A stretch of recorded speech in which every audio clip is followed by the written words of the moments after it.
Utah is still waiting to hear from Washington, D.C. if the state qualifies for federal disaster money from flooding just this past spring. Possible government shutdown could delay that decision. In the meantime, many residents have had to pay for the repairs out of their own pockets. News specialist Alex Cabrero spoke to one Draper man today who's already in tens of thousands of dollars. There's a few touch-ups here and there. It's safe to say Donovan Ramsay, My sanctuary. loves movies. Portraits of Solitude, this is mine, yeah. He couldn't wait to put the finishing touches on his new basement theater. That still has to be hooked up. It's been 3 months since his old theater was ruined. Came through this window, and that window, and the window in the bedroom. Ramsay's home was one of dozens in Draper flooded when heavy rainstorms hit in a way Right down here. he has never seen before. Right down there, came streaming down. He thought it was just heavy rain All 3 windows broke.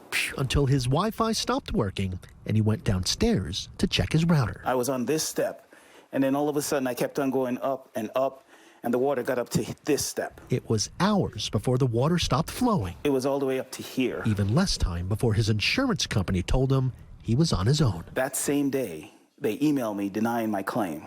And I'm like, oh my gosh. Ramsay doesn't live in a floodplain, so he didn't have flood insurance. I'm thinking, how am I going to pay for all this? It's something Utah's Division of Emergency Management heard a lot of this past spring. Thinking about preparedness all the time. With record amounts of snow and water Utah received. But yeah, it was definitely an unusual spring. It has left many people wondering, how can you prepare for something you didn't think you'd ever have to prepare for? But flooding can happen any place.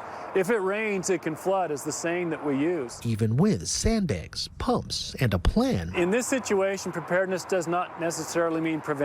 you can still have flooding. I had a lady that had flood insurance, but her deductible was $25,000. For Ramsay, $70,000 later, There's a drain pipe underneath here. his backyard now has drainage pipes, raised concrete around window wells, You know, it's going to be coated, and it's going to look nice. and slope improvements. Because now the way it's set up, everything is going to be rushing towards that way. And his basement is almost to what it was the day before the flood. It's back to livable. One big horror movie he's happy is behind him. You pray that it never happens again. It is difficult to hear that even with preparation, you still might experience some flooding or any type of a disaster. That's also why emergency management managers here say that it's important to have some money put aside. Times are tough right now, but they say it's good to have it just in case.